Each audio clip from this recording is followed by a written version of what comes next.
Hello नमस्कार साथियों, मैं संचित भारती आपके प्लेटफॉर्म जेके स्टडी सेंटर पर आप सभी का बहुत बहुत हार्दिक स्वागत करता हूं। उम्मीद करता हूं सभी साथी अच्छे होंगे, स्वस्थ होंगे, मस्त होंगे।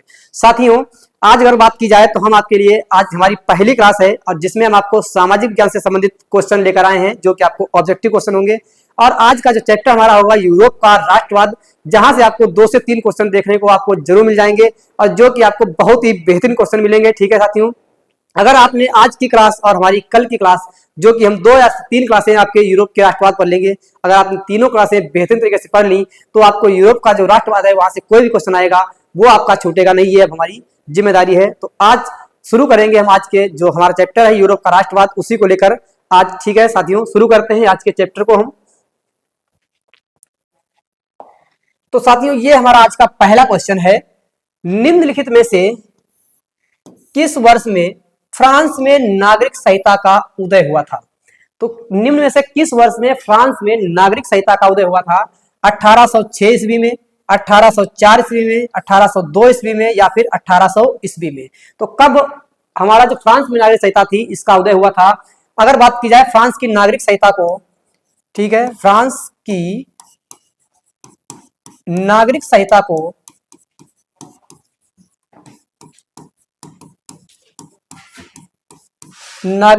को नेपोलियन की संहिता भी कहते हैं।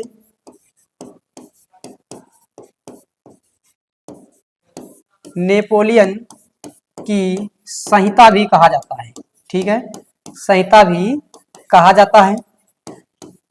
ठीक है भैया, तो क्या कहेंगे इसको? नेपोलियन की संहिता भी कहते हैं। ठीक है भैया, किसको कहेंगे? तो फ्रांस में नागरिक संहिता को।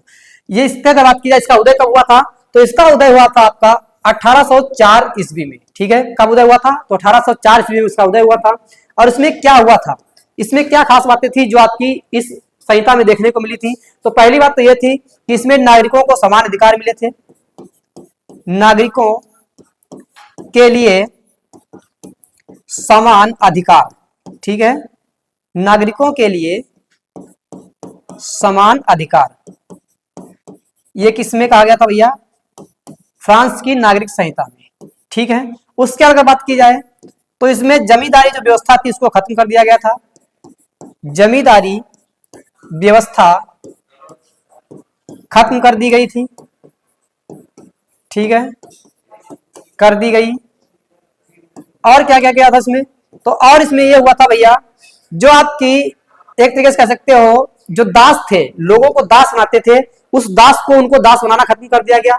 और साथ ही जागीर के लिए, जागीर का मतलब जो जमीन होती थी, तो जागीर के लिए जो टैक्स पड़ता था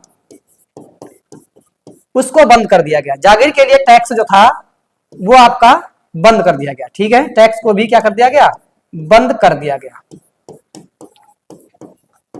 ठीक है भैया, तो ये इतने कार्य आपके हुए थे, किसमें हुए थे सब? तो ये आपके सारे कार्य फ्रांस की जो नागरिक संहिता है जिसमें हुए थे, जिसको हम कह सकते हैं नेपोलियन की संहिता भी कहेंगे, जो कि आपकी 1804 में हुई थी। ठीक है साथियों, तो आगे बात करते हैं अगले क्वेश्चन की।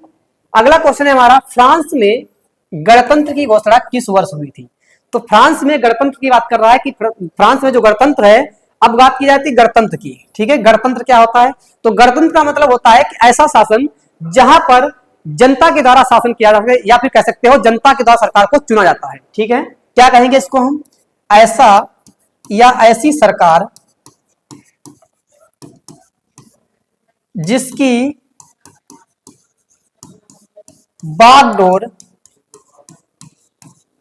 जनता के हाथ में होती है। जनता के हाथ में होती है। ठीक है, हाथ में होती है, या फिर बात की जाए तो जनता के द्वारा चुना जाता है। जनता के द्वारा चुना जाता है। ठीक है, वो हमारा क्या कहलाता है? वो हमारा गणतंत्र कहलाता है। ठीक है, उसको क्या कहेंगे हम? उसको हम गणतंत्र कहते हैं। अब दूसरी बात की जाए तो गणतंत्र का मतलब ये भी हो सकता है जिस दिन जब हमारा क्या होता है, देश का संविधान, जिस देश का संविधान होता है और उसका संविधान के हिसाब से अगर कोई चीज चलती है तो वो भी आपका क्या होता है? वो भी गणतंत्र कहलाता है। ठीक है भैया, तो यह बात हुई आपकी जनता के द्वारा जब लोग चुने आते हैं, शासक चुने आते हैं, तो उनको कहते हैं हम क्या कहेंगे भैया? गणतंत्र कहेंगे।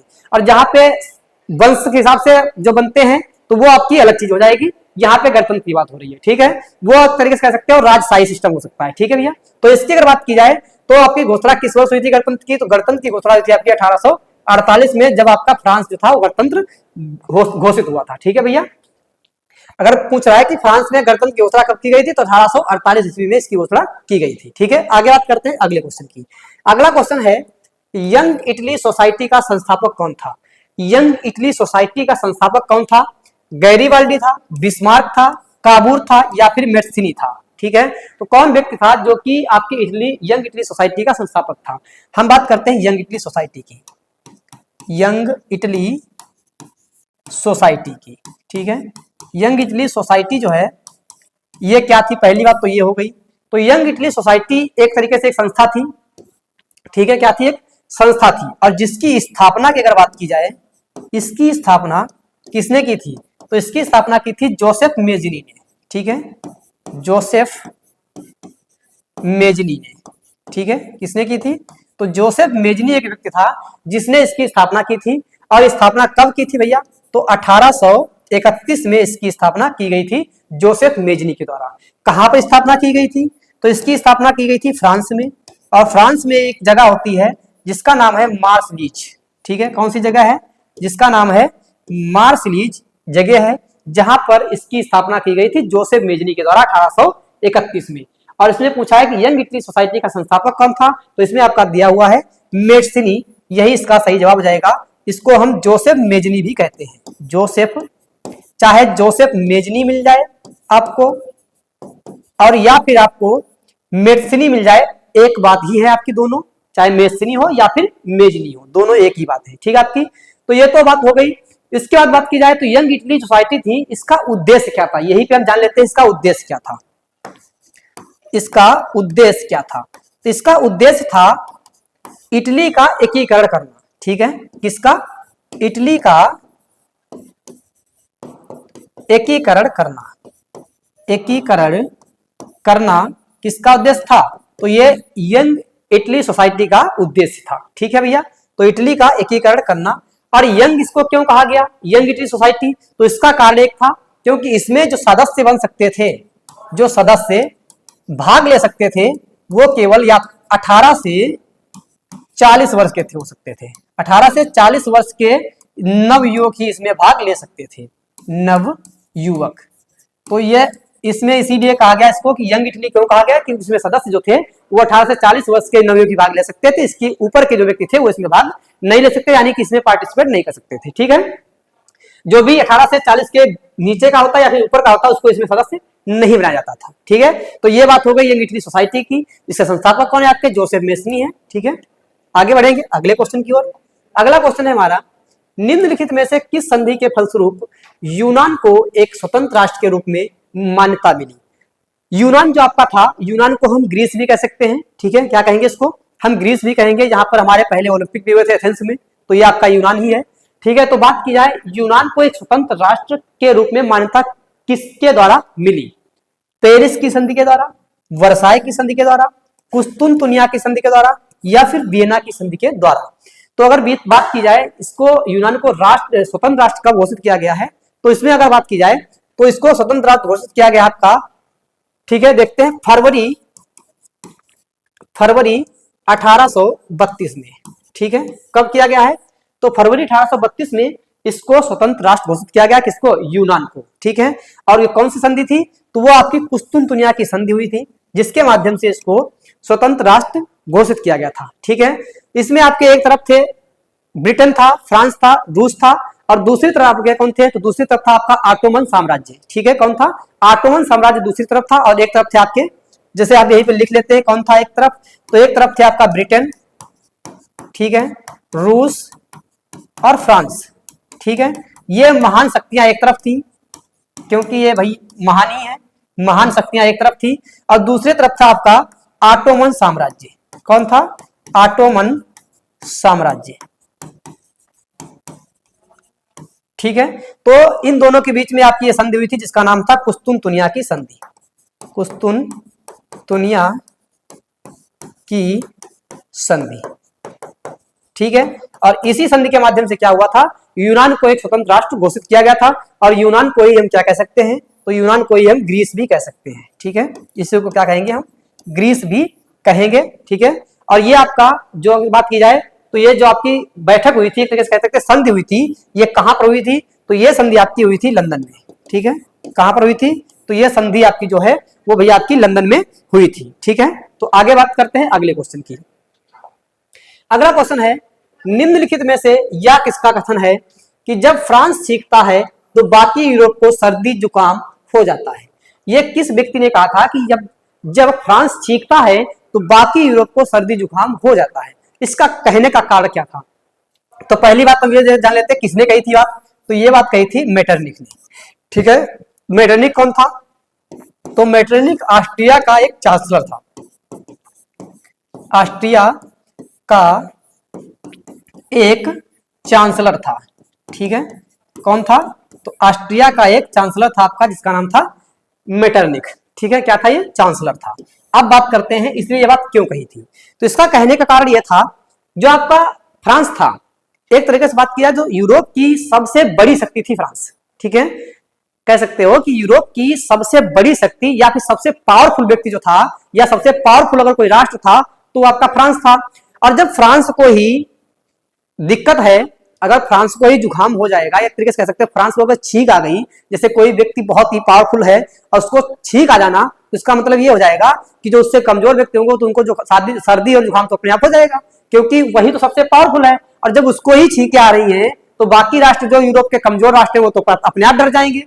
इसका कहने का मतलब यही था कि जब फ्रांस एक मजबूत राष्ट्र होते हुए भी अगर थोड़ा सा भी डर रहा है तो जो इससे कमजोर जो राष्ट्र होंगे वो तो अपने आप डर जाएंगे। तो ये बात उसकी कहने का मतलब इसीलिए कहा था इसने कि फ्रांस जब छींकता है तो बाकी यूरोप को सर्दी जुकाम हो जाता है। ठीक है, आगे बात करेंगे अगले क्वेश्चन की। हम बात करते हैं फ्रांस की क्रांति की। ठीक है, फ्रांस की क्रांति। तो फ्रांस की क्रांति आपकी कब हुई थी? 1787 में हुई थी, 1790 में हुई थी, 1789 में हुई थी या फिर 1788 में हुई थी। तो फ्रांस की जो क्रांति की अगर बात की जाए, फ्रांस की क्रांति आपकी कब हुई थी? तो इसका सही जवाब होगा आपका 1789 में। ठीक है, फ्रांस की जो क्रांति थी 1789 में हुई थी। और फ्रांस की क्रांति का होने का सबसे बड़ा कारण क्या था? तो फ्रांस की जो क्रांति थी उस समय व्यक्ति आपका जो वहां का शासक एक तरीके से कह सकते हो लुई 16वां था। और लुई 16वां एक शासक जो था, ये एक बहुत ही एक तरीके से कह सकते हो इसको कोई इतना बुद्धिमान भी नहीं था। ठीक है, जिद्दी भी था, घमंडी भी था, और साथ ही अदूरदर्शी था। एक तरीके से बहुत आगे सोचा करता था, या फिर ये अदूरदर्शी व्यक्ति था। ठीक है, तो ऐसी कुछ स्थिति थी जिसके कारण एक तरीके से आपकी जो फ्रांस की क्रांति हुई थी। तो यहाँ पे जो मेन व्यक्ति था उसका क्या नाम था? लुई 16वां। ठीक है, लुई 16वां। ठीक है, लुई 16वां जो था ये उस समय वहां का शासक था। और एक तरीके से कह सकते हो कि लुई 16वां के कमजोर फैसले, ठीक है, कमजोर फैसले, ठीक है, साथ ही ये जिद्दी भी था। ठीक है, उसके साथ ही ये अदूरदर्शी भी था,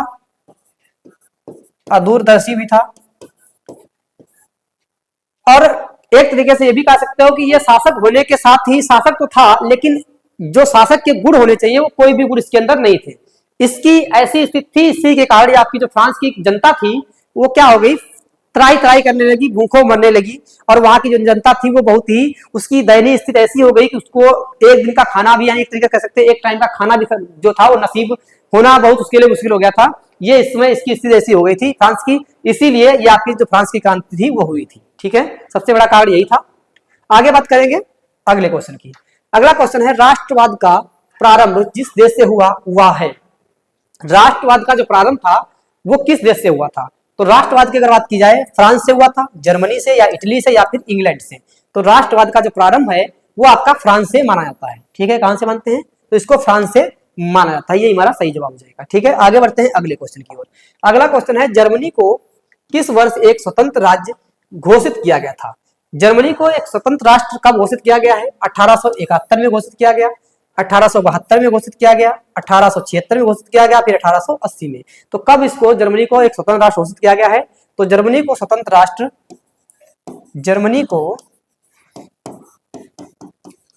राष्ट्र कब घोषित किया गया भैया? तो भैया आपका 1871 में इसको घोषित किया गया है। ठीक है, 1871 में इसको स्वतंत्र राष्ट्र घोषित किया गया है, जो कि आपका ऑप्शन नंबर ए में दिया हुआ है। ठीक है, यही हमारा सही जवाब हो जाएगा। आगे बढ़ेंगे अगले क्वेश्चन की ओर। अगला क्वेश्चन है, जर्मनी का एकीकरण का श्रेय किसे दिया जाता है? जर्मनी का जो एकीकरण था उसका श्रेय किसको दिया जाता है? हिटलर को दिया जाता है, ऑटो वन बिस्मार्क को दिया जाता है, विलियम प्रथम को दिया जाता है, या फिर मैसली को दिया जाता है? विलियम प्रथम ही आगे चलकर एक वहां का प्रथम सम्राट बनता है, ठीक है। तो इसका जो जर्मनी का एकीकरण है उसका श्रेय जाता है आपका ऑटोमन बिस्मार्क को, ठीक है। कौन है? ऑटोमन बिस्मार्क जो है, इसी को जर्मनी के एकीकरण का श्रेय जाता है, ठीक है। आगे बात करेंगे अगले क्वेश्चन की ओर। नेपोलियन का संबंध किस देश से था? किस देश का रहने वाला था आपका Napoleon? Germany, Italy, France, England. ये वही नेपोलियन आपका है भैया जो कि वाटरलू के युद्ध में लड़ा था, ठीक है। जो आपका युद्ध हुआ था 1815 में वाटरलू का, उसी युद्ध में आपका ये नेपोलियन ही था जो कि उसमें लड़ा था। और ये कहाँ का रहने वाला था? तो ये आपका फ्रांस का रहने वाला था, ठीक है। और इसके जो पिता थे, नेपोलियन के पिता कौन थे? तो उनका नाम था कार्लो बोनापार्ट, ठीक है। कार्लो बोनापार्ट, बोनापार्ट ये इसके पिताजी थे, ठीक है। कौन थे? पिता थे इसके, ठीक है भैया। तो ये नेपोलियन के पिता थे और जो संबंध कहां से था? तो ये फ्रांस से संबंधित था। आगे बात करेंगे अगले क्वेश्चन की ओर। अगला क्वेश्चन है, इटली का एकीकरण किसके नेतृत्व में किया गया? इटली का जो नेतृत्व था वो इटली का एकीकरण किसके नेतृत्व में किया गया है? बिस्मार्क के। तो अभी हमने आपको बता दिया, बिस्मार्क पिछला क्वेश्चन था, आप देख लीजिए एक बार बिस्मार्क के बारे में। इसके पहले क्वेश्चन ये था कि जर्मनी का एकीकरण, तो जर्मनी का एकीकरण किसने किया है? बिस्मार्क ने किया है। और यहाँ पे उसने क्या पूछा है? यहाँ पे पूछा है इसने इटली का एकीकरण, ठीक है। तो इटली का जो एकीकरण किया है वो गैरीबाल्डी ने किया था, ठीक है। इटली का एकीकरण किसने किया है? तो गैरीबाल्डी ने। और बिस्मार्क ने किसका किया है? तो जर्मनी का एकीकरण बिस्मार्क ने किया है, ठीक है। आगे बात करेंगे अगले क्वेश्चन की ओर। अगला क्वेश्चन है, जर्मन संस्कृत भाषा में, या फिर कह सकते हैं संस्कृत भाषा में वाक्सजिट शब्द है आपका। वाक्सजिट का आशय था, आशय का मतलब वाक्सजिट का अर्थ क्या है, ठीक है, ये हम कह सकते हैं। वाक्सजिट जो आपका है, वाक्सजिट, ठीक है, इसका उसने अर्थ पूछा है। वाक्सजिट का अर्थ क्या है? तो इसका अर्थ हो जाएगा आपका राष्ट्र, ठीक है। इसका अर्थ क्या हो जाएगा? इसका अर्थ हो जाएगा आपका राष्ट्र, ठीक है। वाक्सजिट का अर्थ क्या हो जाएगा? राष्ट्र। और इसमें आपका ऑप्शन नंबर डी में दिया हुआ है राष्ट्र, ठीक है। आगे बात करेंगे अगले क्वेश्चन की ओर। अगला क्वेश्चन है, निम्नलिखित में से किसे 1831 में जर्मनी का प्रथम सम्राट घोषित किया गया? ठीक है, किसकी बात कर रहा है? तो किसको 1871 में जर्मनी का प्रथम सम्राट घोषित किया गया है? तो जर्मनी का जो प्रथम सम्राट घोषित किया गया था, किसको किया गया था? फ्रेडरिक विल्हेम प्रथम को, विलियम द्वितीय को, विल्हेम चतुर्थ को, या फिर विलियम प्रथम को? तो जर्मनी का जो सम्राट है, ठीक है, जर्मनी का प्रथम सम्राट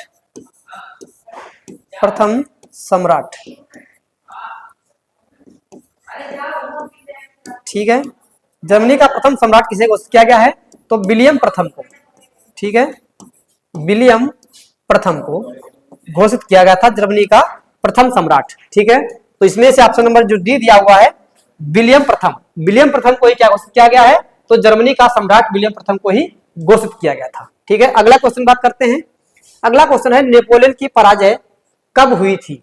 जो नेपोलियन था इसकी पराजय कब हुई थी? तो नेपोलियन की पराजय की अगर बात की जाए तो 1817 में, 1816 में, 1814 में, 1815 में। हमने अभी पीछे आपको बताया था कि नेपोलियन जो था ये फ्रांस का रहने वाला था और इसके पिता जो थे जिनका नाम था कार्लो बोनापार्ट, ठीक है। और इसको 1815 के जो युद्ध हुआ था उस युद्ध में पराजय मिली थी। 1815 के युद्ध में, जो कि वाटरलू के युद्ध के नाम से जाना जाता है, वाटरलू के युद्ध में, ठीक है, वाटरलू के युद्ध में इसको हार का सामना करना पड़ा था, ठीक है, हार का सामना करना पड़ा। किसके युद्ध में? तो वाटरलू के युद्ध में इसको हार का सामना करना पड़ा था। नेपोलियन कहां का रहने वाला था? ये भी आपको अभी बताया है। तो नेपोलियन आपका जो है ये फ्रांस का रहने वाला था, फ्रांस का रहने वाला था। और इसके पिता जो थे जिनका नाम था कार्लो बोनापार्ट, कार्लो बोनापार्ट इसके पिताजी का नाम था, ठीक है। और नेपोलियन का पूरा नाम क्या है? तो नेपोलियन का पूरा नाम है नेपोलियन बोनापार्ट, नेपोलियन बोनापार्ट,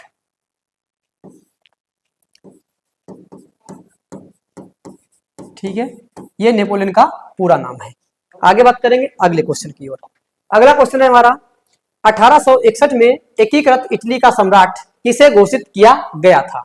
तो पहली बात तो यह है एकीकृत इटली कब का, इसका जो 1861 में किसको सम्राट बनाया गया है? तो इमैनुअल द्वितीय को बनाया गया, गैरीबाल्डी को, विलियम प्रथम को, या फिर विलियम चतुर्थ को। तो एकीकृत इटली जो थी उसको, उसमें 1861 में किसको सम्राट बनाया गया है? इटली का सम्राट, इटली का सम्राट, और वो भी कब? तो 1861 में कौन बनाया गया है?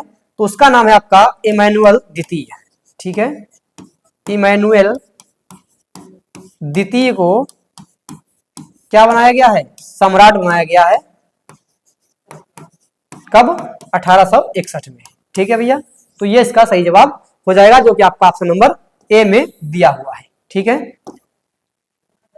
तो इसमें आगे बात करेंगे।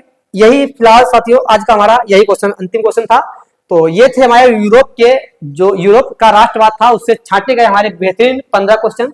उसके साथ ही हम अगले वीडियो में आपको यूरोप के जो राष्ट्रवाद से संबंधित अगले कुछ बेहतरीन क्वेश्चन है वो लेकर आएंगे। अगर आपने ये सारे क्वेश्चन देख लिए तो आपका जो एग्जाम होने वाला है फरवरी में, उस फरवरी में आपके जो आपके 20 क्वेश्चन आते हैं, उन 20 क्वेश्चनों में से हमारे हिसाब से अगर आपने सही से देखा और पूरे तरीके से इसको पढ़ा, पूरा वीडियो आपने अगर देखा है, तो ये क्वेश्चन आपके नहीं छूटेंगे। ये हम आपको बताते हैं बिल्कुल क्लियर रूप से। ठीक है भैया, तो आज के लिए इतना ही, आगे मिलेगा आपको कल। आज के लिए इतना ही, bye bye, take care, best of luck, जय हिंद, जय भारत।